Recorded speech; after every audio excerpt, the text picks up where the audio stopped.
Hello friends, welcome to our SK channel. So ಇದೀಗ ಈ ವಿಡಿಯೋನಲ್ಲಿ ನೀವು ನೋಡಬೇಕಾದ್ರೆ BBMP ರಿಕ್ವೈರ್ಮೆಂಟ್ 2024 ನೋಟಿಫಿಕೇಶನ್ ಬಿಟ್ಟಿದೆ ಫ್ರೆಂಡ್ಸ್. ಯಾವ ಪೋಸ್ಟ್ ನಲ್ಲಿ ಅಂತಂದ್ರೆ ಬೃಹತ್ ಬೆಂಗಳೂರು ಮಹಾನಗರ ಪಾಲಿಕೆಯಲ್ಲಿ ಪೋಸ್ಟ್ಗಳು ಬಿಟ್ಟಿದ್ದಾವೆ ಫ್ರೆಂಡ್ಸ್.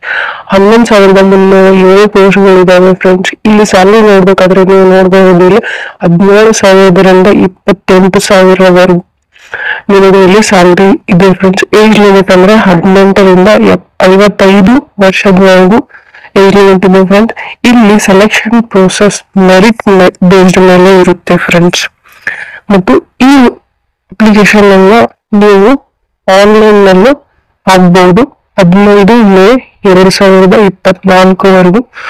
ಮತ್ತು ಮೋಡ್ ಆಫ್ ಅಪ್ಲಿಕೇಶನ್ ಹೇಗಿರುತ್ತೆ ಅಂತಂದ್ರೆ ಆಫ್ಲೈನ್ ಅಂತಂದ್ರೆ ನಿಮ್ಮ ಡಾಕ್ಯುಮೆಂಟ್ಸ್ ಅವೆಲ್ಲ ನೀವು ಅಲ್ಲಿ ಸಬ್ಮಿಟ್ ಮಾಡ್ಬೇಕಾಗುತ್ತೆ friends. BBMP requirement 2024 notification PDF ಇಲ್ಲಿ ನೀವು ನೋಡಬಹುದು. ನಮ್ಮ ಡಿಸ್ಕ್ರಿಪ್ಷನ್ ನಲ್ಲಿ ಈ ಲಿಂಕ್ ಅನ್ನು ಕೊಟ್ಟಿರ್ತೀನಿ. ಈ ನೋಟಿಫಿಕೇಶನ್ ಅನ್ನು ಚೆಕ್ ಮಾಡ್ಕೊಂಡು ಡೀಟೇಲ್ಸ್ ಎಲ್ಲ ಓದ್ಕೊಳ್ಳಿ ಫ್ರೆಂಡ್ಸ್. ಮತ್ತೆ ನೀವು BBMP ಎಕ್ಸ್ಟೆಂಡೆಡ್ ನೋಟಿಫಿಕೇಶನ್ PDF ಕೂಡ ನಮ್ಮ ಡಿಸ್ಕ್ರಿಪ್ಷನ್ ನಲ್ಲಿ ಹಾಕಿರ್ತೀವಿ, ನೀವು ನೋಡಿ. ಇದನ್ನ ಡೌನ್ಲೋಡ್ ಮಾಡ್ಕೊಳ್ಳೋ ಸಲುವಾಗಿ ಕೂಡ ನಾವು ಹಾಕಿರ್ತೀವಿ ಫ್ರೆಂಡ್ಸ್. ನೀವು ಈ ಲಿಂಕ್ ಅನ್ನ ಕ್ಲಿಕ್ ಮಾಡಿ ಡೌನ್ಲೋಡ್ ಮಾಡ್ಕೋಬಹುದು ಫ್ರೆಂಡ್ಸ್. ಸೊ ಯಾರ್ಯಾರು ಇಷ್ಟು ದಿನದವರೆಗೂ ವೇಟ್ ಮಾಡ್ತಿದ್ದೀರಾ ಮತ್ತು ಯಾರು ಸ್ಕಿಪ್ ಆಗಿದೆ ಅನ್ಕೋತಿದ್ದೀರಾ, ಈಗ ಇಲ್ಲಿ ಎಕ್ಸ್ಟೆಂಡ್ ಆಗಿದೆ ಫ್ರೆಂಡ್ಸ್. ಸೊ ಸೂನ್ ಅಪ್ಲೈ ಮಾಡಿ. Thank you.